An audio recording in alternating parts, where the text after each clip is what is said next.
So good morning, everybody. I am Aaron McCarthy. I am with Maven IT. We are a SMB that serves small, medium businesses and franchises in the data security and in the technology field to help all these SMBs secure their networks, help them with different aspects of basically anything that connects to their network, meaning phones, door access, security cameras, things of that nature, but definitely high focus on data security. So Suzanne, appreciate you inviting us in today. What I wanted to do was talk through data security threats to small, medium businesses like many of you own and are part of.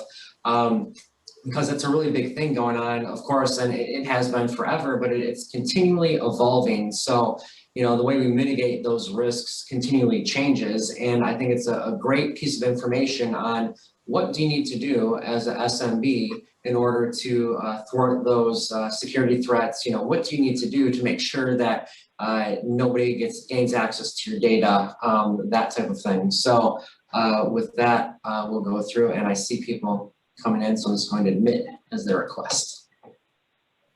So basically what we'll do, we'll walk through, who Maven IT is, why choose Maven IT, what we do. I'll make that the quick part. And then of course, we will deep dive into security problems and then the solutions.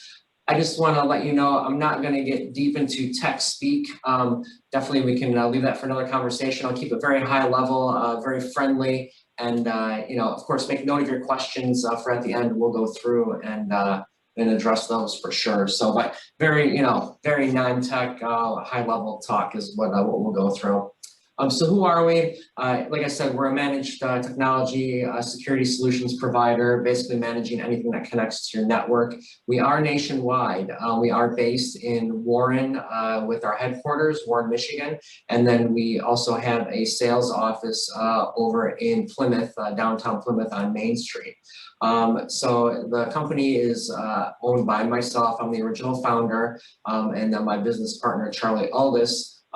Together, we do have 53 years of combined experience in the IT and telecom industry. So we've been around for a little bit. And, I like to say that we've seen consistent growth, every month since we've formed the company. We've been in business for just about 3 years now.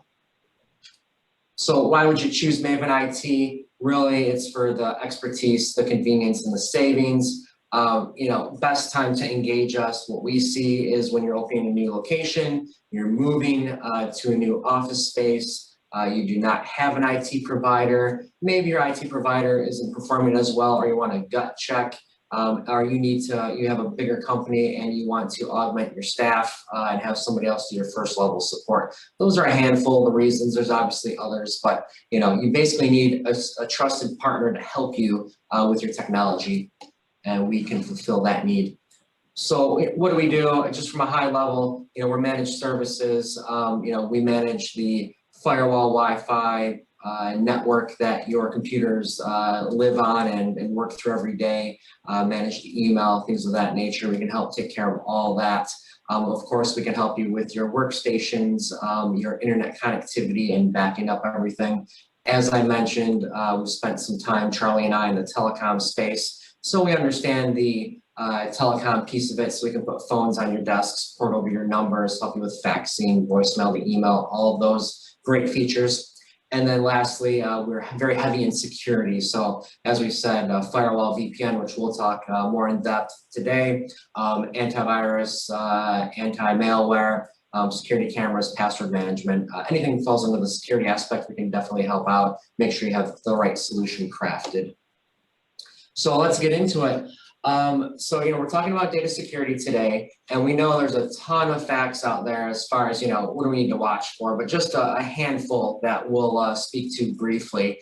Data breaches. What's a data breach? So you have some of your information, out on the internet. Could be through your email, say Office 365, but it could also be your network where you're working on your workstation every day. You have your Windows, your Mac machine that you work on every day. You may be behind your corporate network at your SMB. You connect up to a LAN, that type of thing. You have data on your computer. Maybe you have a server on that LAN as well, and you have data on that server. So a data breach is when somebody comes in and accesses that data that you don't want to access that data. So that's a breach. They've breached the security, they've gotten in, they may have access to that data, they may take that data for their own use. So 71% of cyber attacks are targeting SMBs. It used to be way back, it was only the larger companies that had to worry about this, right? Definitely more sophisticated attacks. They go for that big data, breach those networks, grab that data. Now it's definitely trickling down to SMBs, very, very constantly actually. Look at 60% of SMBs close within 6 months of being hacked. I mean, obviously, they don't have big budgets. A breach can really bring them to their knees. So I want to definitely prevent that. And the interesting one here, 424% increase in SMB data breaches last year. So definitely on the rise. Of course, we know with COVID out there, they've been even rising faster. So just interesting facts. Then let's move from data breaches over to ransomware. So what's ransomware? So that's when you have your computer, maybe your server, somebody opens a file or it's breached and a hacker puts a file on there that encrypts the whole machine. So what does that mean? Means you cannot access anything on that machine. What you'll see is a little message when you open it up, when you get onto that server or get onto your computer. It says, hey, you no longer have access to this data. If you want access to this data or to your computer, pay us X amount of Bitcoin, and they may or may not give you the key to unencrypt. But I'll tell you, once your machine is encrypted, there's no going back from that. It's pretty much done. You can't unencrypt. It's very hard to unencrypt, I should say. You can, but there's really nobody out there to help you with that. Nobody's going to waste the time. It's game over. So, so just some ransomware facts. Every 12 seconds, a company falls victim to ransomware. Average cost of an attack is $133K. 33% of companies hit with ransomware take over 1 week to recover. So you have to remember, if they hit your server or your computer that has all of your company data on it, you're done. You have to restore a backup in order to get that data back. If you don't have a backup, well, now you're in a real bind. So obviously you can see there's a lot of work to be done once you are hit with a ransomware attack. So we want to avoid data breaches. We want to avoid ransomware. We want to do anything possible to avoid those two things. And actually, it's not that difficult to avoid those things. We're going to talk through that. So the question is, what can you do? What actions can you take to prevent those things from happening to you and your company data? So what we do is we take an outside to inside approach on looking at your data security and what we can do. And obviously the outside is the internet, right? That's where everything exists. That's where you get on the internet, get all your information, but that's also where the threats can come in and obviously affect your data, or get into your data, get into your network. So next step is to look at your firewall. What does that look like? Then that leads into your local area network, which is what all of your computers connect to at your office, whether it be Wi-Fi or a physical Ethernet connection. And the last thing we look at is employee behavior. So, that's actually a big part of this whole thing as far as protecting your network is, anybody calling up and employees giving any information to people that they should not. So let's dive into each one of those. So when we talk about the internet, what can you do? So internet, we have dark web scans that we can run. So what that means is there's these breaches that happen. You hear about them all the time on the news, right? You hear about Target and Home Depot and these other ones that, their web stores have been hacked, their data has been hacked, they get credit card information, social security numbers, things of that nature. So they can actually get credentials to your account within that vendor. So say, Target, they can log into your Target account. So what we find is a lot of people like to use the same passwords right across all of their accounts, which of course we know is not a good thing, but by habit, we tend to do that. So we can do a dark web scan and we can see which of your accounts have been affected by these data breaches, and then which ones potentially do you need to mitigate. So, and actually we can tell you what password was actually breached. So we can tell you that information, you can see that. And of course, that just is a trigger to make sure that you're using different passwords. You've got a password manager, we can monitor this for you quarterly as well, but that's a big thing. You want to make sure that, you know the accounts that were hacked, that you've changed these passwords, that you continually do that. So that's in a nutshell, that's the internet piece. So you got to make sure that obviously you're safe, secure there. So here's the big one. Here's the biggest thing you can potentially do for your network. Firewall. So you have your internet connectivity coming in, goes into a modem from, say Comcast, WOW, AT&T, whoever it is. So now behind that modem, so you have an option. You can connect your network into that modem and run it from there. And that's what the ISP, that's what they give you. But to build your wall, your security wall, just a little bit taller, you need to put in a firewall. And this is a hardware device that sits right behind your modem, connects to it with an Ethernet cable, and it filters out all that bad stuff coming into your network to keep your network safe. So it's essentially protecting you from your internet connection so nothing bad gets in. Now, we've got a ton of options on firewalls, and obviously we can right size that firewall for you, and you've got some choices to make. But one of those choices is we can do some what we call advanced security in order to block websites and things. And we can do this for certain groups, etc. Very customizable, but you want to make sure that we're blocking those malware sites. There are known malware sites that will do bad things to your computer. Just even if you surf the page, we can block those up front. Make sure you never even have access to them. If you don't have access to them, they can't do anything to your network, which is great. So, and remember, your firewall is also where your VPN may live, which VPN is a way you can get into your network when you're away from your network. Typical use cases, you have a server on site that has your data, you're not at the office, you're somewhere else, you're at Starbucks, you VPN into your office so you can get that data on your server. Thing is, you might be using that same password that dark web hacker had that password, compromised that password from Target, and now is getting into your VPN essentially. So, we got to make sure that VPN is secure. We're changing those passwords, of course. And probably the biggest thing is who's monitoring your firewall. It used to be back in the day, you had a firewall, you put it in, you're good to go, you're secure. Now, with all the threats going on, these firewalls get updates on a monthly, quarterly type basis, or it can be, even on a weekly basis if there's some big things going on. You have to make sure those firewall patches are applied and active. A lot of times the people get, hackers get into your network and it could have been prevented if you would have applied a patch. So who's monitoring that? You have to make sure that's done. And of course, is your firewall old? How old is it? Is it protecting against modern day threats of what happens today? So, and recall, we're talking about you have your ISP and they give you this modem. Remember, if you're using that as your quote unquote firewall, every business around you has the same exact modem, right? From Comcast, AT&T, etc.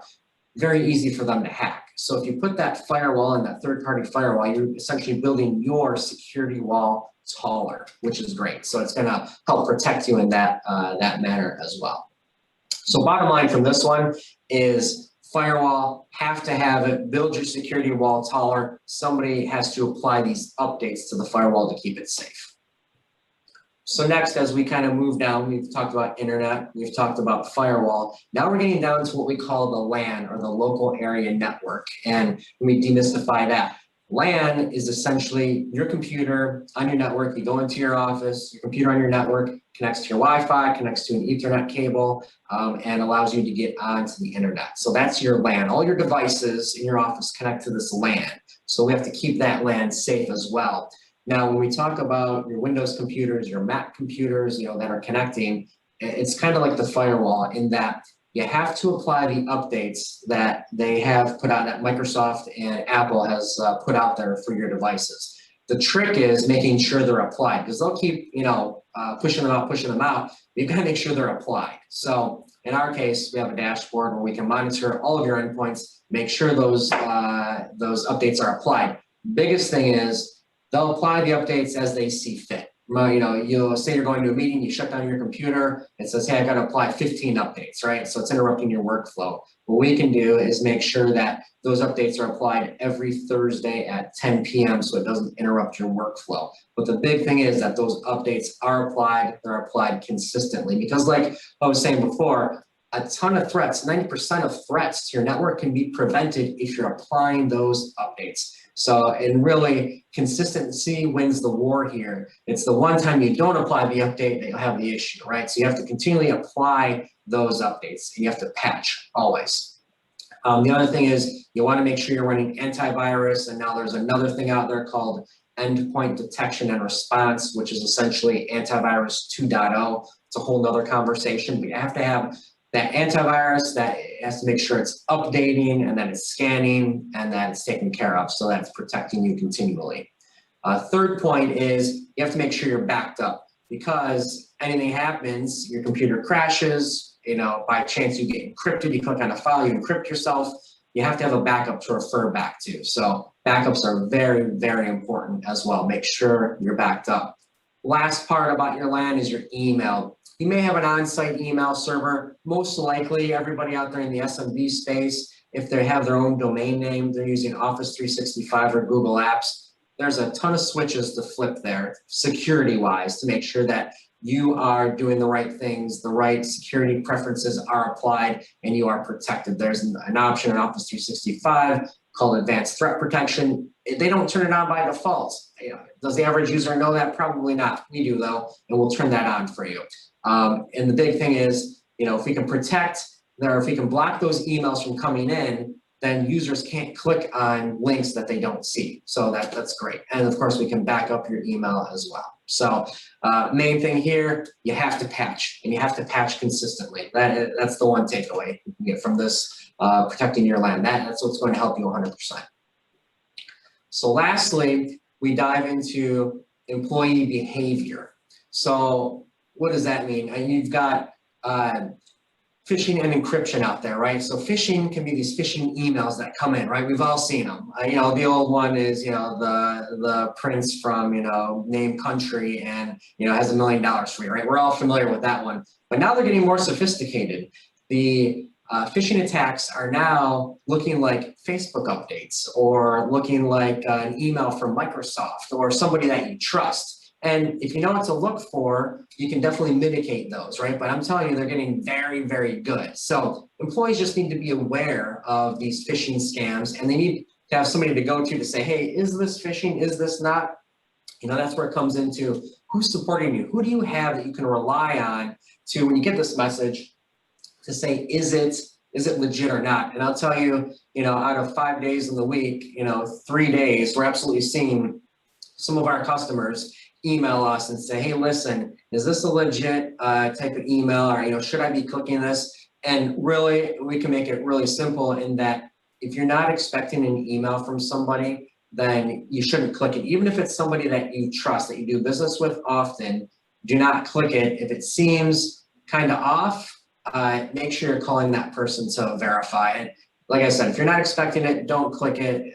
You don't want to start down that path. Once you click, you're encrypted. You've given access to your system, etc. You don't want to do it. So, I'll say 99.9% of the time when we get somebody asking, is this a legit email? It's not legit. It's just, you can tell right off the bat. So anyway, who do you have though to ask those questions to?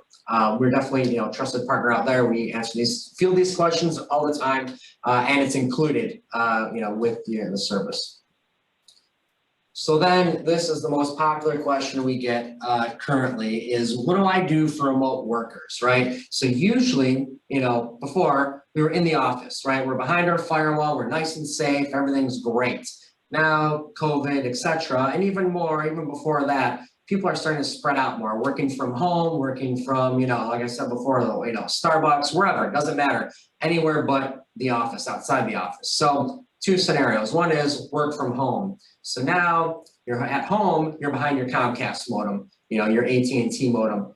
It's the same type of thing like all your neighbors have, right? So again, it's very easily compromisable, right? So what do? You install a firewall, but you say, wait, I don't want to install, a super expensive firewall. And again, firewalls, multiple range of costs there, but we do offer a smaller type firewall, very affordable, has Wi-Fi built in, so now you're extra secure. It's got the Wi-Fi, it's got the threat protection built in. Boom, you have that connected at your house. We do this for many of our customers. We have, just as an example, we have an accounting office that they're all remote since COVID, 5 of them, and they all have firewall. We send firewalls out to each individual, walk them through over the phone, connecting it. boom, protected. Their security game is on point. And we have work from home packages for that. But now let's talk about the other side, public Wi-Fi. So, you're out at Starbucks, you're out at wherever, anywhere but your home or your office, and, you're surfing the web, you're connecting. Obviously, that's a threat as well. So what do you do on that case when you can't be behind a firewall? Well, now we have a piece of software we can put right within on your computer that will filter out those bad malware websites, all the garbage websites that you don't want to be connected to, and keep your computer safe. And then when something does happen, or if you do try to hit one of those sites, it'll block it. You won't be able to gain access to it. So we've got, all the different scenarios. Really what it comes down to is, which scenario are you in your business? What scenarios do you walk into? And then how do we mitigate those risks? So what we do is we put together, a package for you that fits the behavior of you and your employees, and then we customize it. So what do we do for our Chamber of Commerce members? We obviously want you to be safe, always. And even if it's just to have a conversation, tell you what you should be doing and you want to do it, no problem. We just want to have the conversation. So we do a few things. We do have a telecom savings analysis where we can look at your telecom spend, make sure you're on point, no charge. Network and infrastructure audit, which is what I was talking about here today. We'll go through those 5 points, make sure you're protected. And then we'll do a data security analysis to make sure you're sharing your data appropriately, do that dark web scan. Again, no cost there. We do rep as well over 250 internet providers, and we can help you get the correct bandwidth for your office. Again, no cost to you, and we can help take care of that. Bring in the correct bandwidth, the correct provider. We can save you some money too most often. So overall, the main gist of this whole talk about data security is to make sure that you're following these certain points, right? That you've got the dark web scans, and that your passwords aren't compromised. You're changing passwords. That you've got a firewall in place of some type that is filtering out all the bad stuff, not letting it touch your network. That you've got your patching on all of your PCs and your Macs, right, all your devices, and that you're watching for those phishing emails coming through, and that you're securing that, making sure your employees are being aware, cognizant that exists. And that, I think the biggest thing is that you have somebody that you can rely on that's going to help you walk you through that process to make sure that you are secured, that you can feel confident that you're doing the right thing, and that your data is A1A and non-compromised and stays secure every day. So that's really it, guys. We have contact information here if you'd like to contact us, but I would love to open it up to questions if anybody has any questions for us.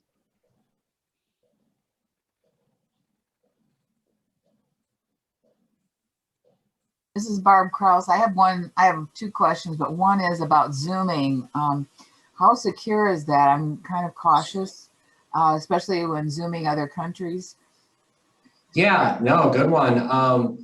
Zoom wise, you have to make sure that invite is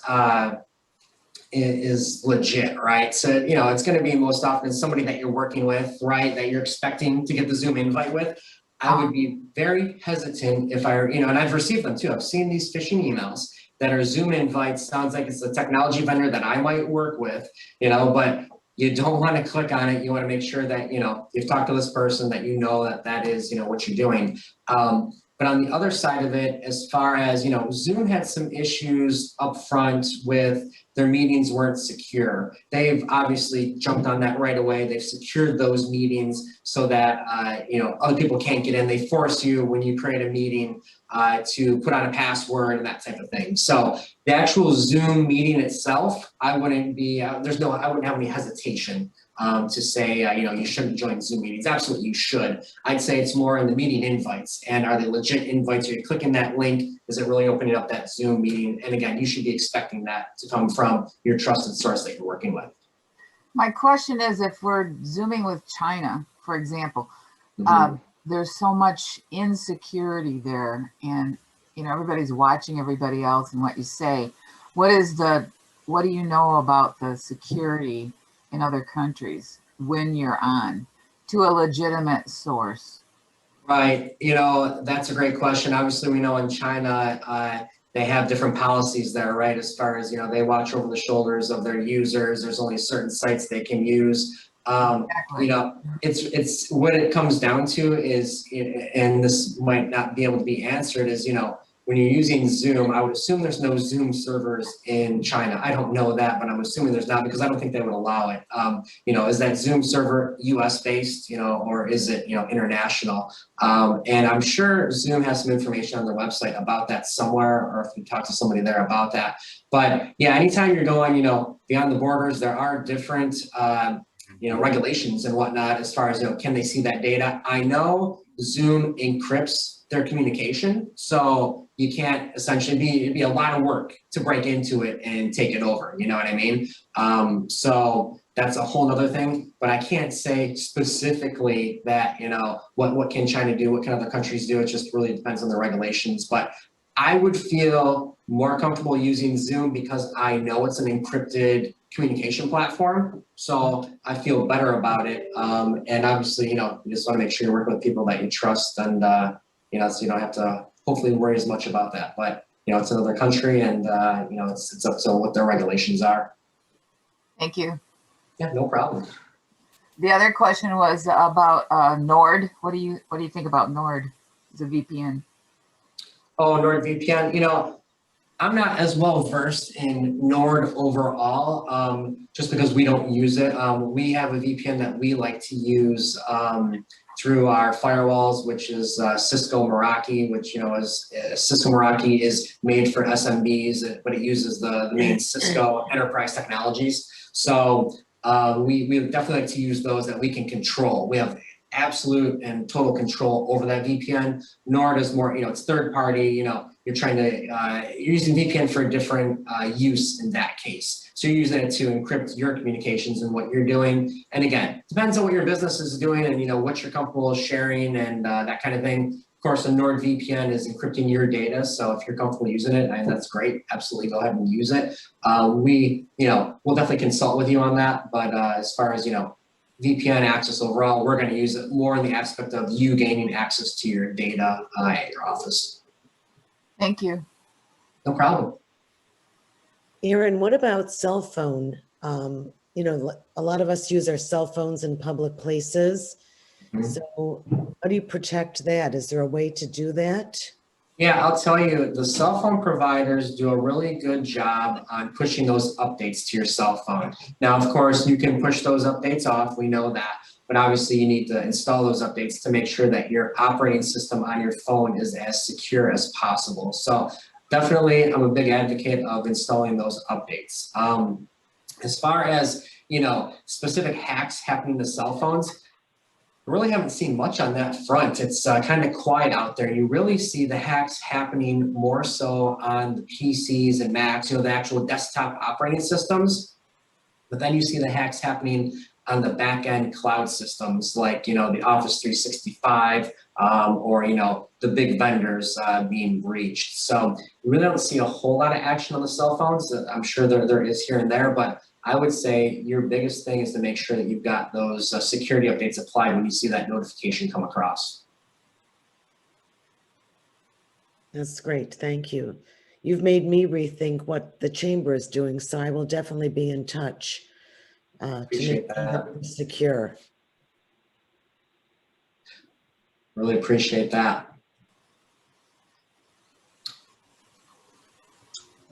Hi, so what's the full scope of the services your company provides? So is it focused on security, or do you provide app dev? Do you provide cloud infrastructure? Would you be a company to work with for a hybrid architecture between on-prem and the cloud? Yeah, so great question, Steve. So yeah, we are definitely focused on the infrastructure side. So, firewall, Wi-Fi, switching, and of course, phones, door access, security cameras, that type of thing. We do not do any application development, so that's definitely not our wheelhouse. But talking about infrastructure, that's obviously a big thing now, right? You know, do you want to keep your infrastructure on site? Do you want to push it totally to the cloud? Do you want to have, you know, the half and half, as you said, a hybrid type infrastructure? Yeah, so we can assist in that that stack as well. So we will make sure that you've got your data available in the way that you need it available. You know, whether it's through having your own servers out there in the cloud, or if you want to utilize say SharePoint from Office 365, just depends on your situation, but we can help you make that decision and then help you implement that as well. So we're definitely full scoped in that area. Are you seeing SMBs, you know, move to the cloud aggressively, or are they kind of lagging? So it really depends on the sector. You'll see it really comes down, I'll tell you where we see it most is we had, you know, SMB had a server on site, an old Windows server, and it's, you know, it's causing problems now. So now the question is, do I upgrade my server to a new server, latest operating system, or do I just move it to the cloud?